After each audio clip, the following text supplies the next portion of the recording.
Bueno, vamos a continuar con otro estado de la materia, que es el caso del estudio de los sólidos. Bien, si a un líquido puro le sometemos a una temperatura cada vez más inferior, pues conseguiremos que llega un momento que el movimiento de las moléculas cada vez es menor, se quedan cuasi estáticas, el efecto de las fuerzas intermoleculares es importante y llega un punto, llega un valor de temperatura, a una presión dada, para el cual un líquido acaba convertido en un sólido. ¿De acuerdo? En un sólido, y los sólidos, pues las moléculas, los átomos, los iones que constituyen dicho sólido están estáticos, están prácticamente en reposo. Bien, en el caso de los sólidos los hay de dos tipos, los que tienen interés y los que no lo tienen. Los que tienen interés se llaman sólidos cristalinos. Cristalino quiere decir en este contexto que las moléculas, átomos o iones que constituyen dicho sólido están perfectamente ordenados, de tal manera que cada una de esas unidades se sitúan están separadas unas de otras a unas distancias concretas y constantes, y con unas orientaciones relativas, es decir, con unos ángulos relativos de los planos que contienen las distintas unidades de ese sólido, pues como digo, con unos ángulos muy concretos. Por ejemplo, lo podemos ver aquí. En el caso de un sólido cristalino, cada uno de estos puntos, rosas o negros, representan las unidades, las partículas unidades de ese sólido, que pueden ser átomos, iones o moléculas. Pues bien, como veis, están perfectamente colocadas, perfectamente ordenadas, prácticamente como si fuese una especie, entre comillas, una especie de desfile militar, con unas distancias de separación muy concretas, constantes, y con unos ángulos de orientación de los distintos planos que contienen a esas unidades, también con unos ángulos muy concretos. ¿De acuerdo? Entonces, los sólidos cristalinos son este tipo de sólidos ordenados y son los que tienen interés porque presentan unas propiedades muy concretas que pueden ser predecidas o que incluso pueden ser de alguna manera estudiadas o matematizadas, en fin. Los sólidos que no tienen interés, sin duda alguna, son los amorfos, donde las unidades que constituyen el sólido pues no guardan ningún orden, la colocación es aleatoria, es al azar, es desordenada. Ahí pues bueno, es muy difícil hacer un estudio predictivo sobre sus propiedades. ¿De acuerdo? Bueno, pues nosotros vamos a estudiar los sólidos cristalinos.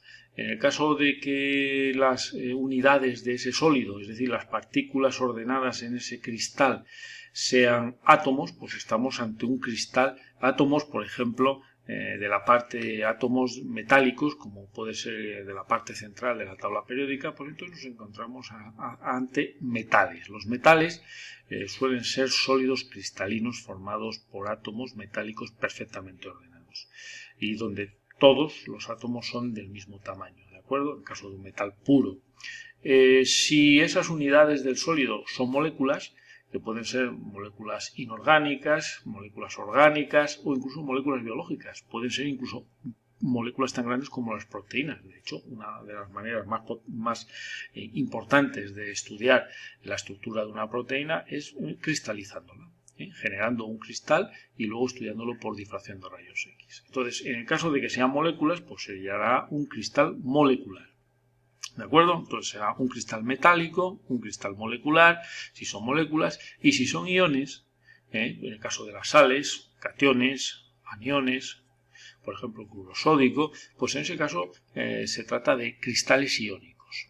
Y por último, si los átomos que están ordenados son átomos de las columnas del carbono, del boro, del nitrógeno, del oxígeno, pues entonces, es decir, sobre todo en el caso de aquellos átomos, sobre todo, especialmente en el caso de aquellos átomos que tienen una gran tendencia a formar enlaces covalentes, pues en ese caso a los sólidos se les llama cristales de red covalente, ¿de acuerdo? Como por ejemplo el diamante, que está formado por átomos de carbono.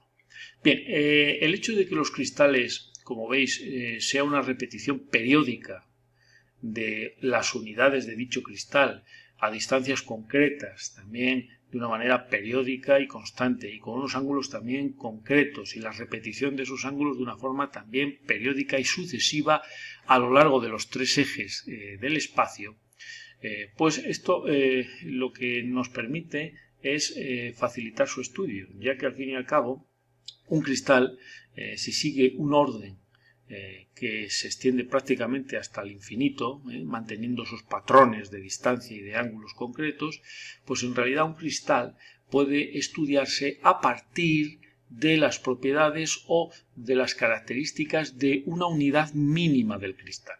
La unidad mínima del cristal, sin duda alguna, se llama celdilla unidad, ¿de acuerdo? Y digamos que es la unidad mínima que representa o que reproduce al cristal con sus propiedades de distancias, ángulos, planos, etc.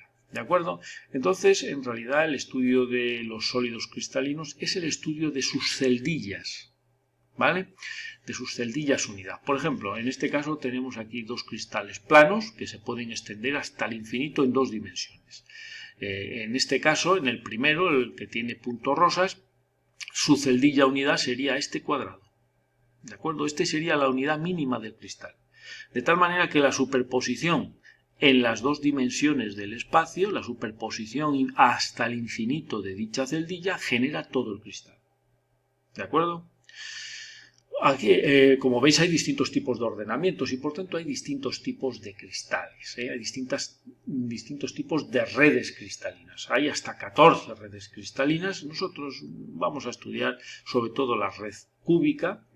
La red cúbica sería la de este cristal bidimensional, pero imaginaos que sea en el espacio, y esta unidad celdilla, que es un cuadrado, imaginaos que sea un cubo de lado A y ángulos siempre de 90 grados. Pero como veis, las unidades del cristal pueden tener otro tipo de ordenamientos. Aquí tenemos un tipo de red hexagonal donde la celdilla unidad, veis que es una especie de celdilla romboidal, ¿de acuerdo? Con ángulos de 60 grados, en este caso de 120, y distancias en los lados del rombo son constantes, una distancia. Pues bien, la reproducción, la superposición de esos rombos a lo largo del espacio genera todo el cristal, ¿vale?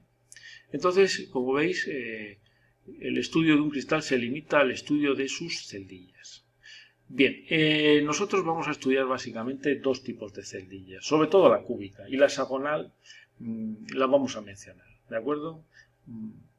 Del resto no vamos a decir nada. Bueno, para que veáis la importancia que tiene el carácter de ordenamiento de los átomos, moléculas o iones en un cristal, pues os lo voy a explicar comparando, por ejemplo, estas dos estructuras cristalinas del carbono. Por ejemplo, aquí a la derecha tenéis carbono.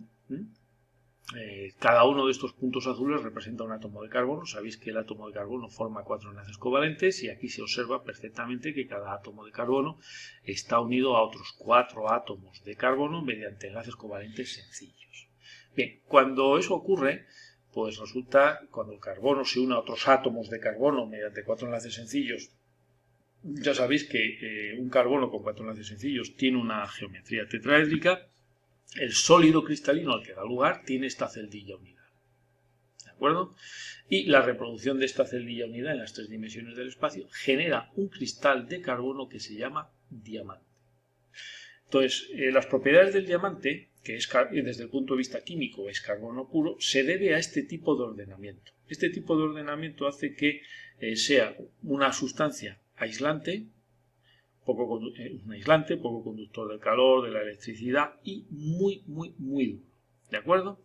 Por otro lado, si esos mismos átomos de carbono, en lugar de ordenarse de la forma que lo están en el diamante, se ordenan de otra manera, por ejemplo, con geometrías planas, es decir, el carbono teniendo una especie formando dobles enlaces, formando anillos y dobles enlaces con hibridaciones sp2, pues fijaros, aquí tenemos a los átomos de carbono formando láminas infinitas de 2 dimensiones. Estas láminas de 2 dimensiones de átomos de carbono formando anillos de 6 lados, que se prolongan hasta el infinito, estas láminas planas que se superponen unas sobre otras, pues generan a un sólido cristalino que se llama grafito. los átomos de carbono se han ordenado de otra forma. Simplemente, químicamente el grafito y el diamante son lo mismo. No hay diferencia, sus reacciones químicas son las mismas. Son ambos carbono puro. Sin embargo, el ordenamiento de los átomos de carbono en el grafito es completamente distinto al ordenamiento en el diamante, lo cual hace cambiar completamente sus propiedades físicas, eléctricas, ópticas, magnéticas. Por ejemplo, el grafito es muy blando. De hecho, incluso una hoja de papel lo descompone, por eso podéis escribir con un lápiz de grafito en un papel. Y además es conductor de la electricidad, muy buen conductor de la electricidad. Por tanto, el estado sólido, que es de un gran interés para la industria electrónica, las propiedades de las sustancias cristalinas sólidas dependen muy mucho del tipo de ordenamiento de los átomos o de las moléculas en el sólido. Si cambiamos el tipo de ordenamiento, es decir, el tipo de celdilla, cambiamos las propiedades. ¿De acuerdo? Así que es muy importante estudiar el tipo de ordenamientos que hay en los distintos sólidos cristalinos.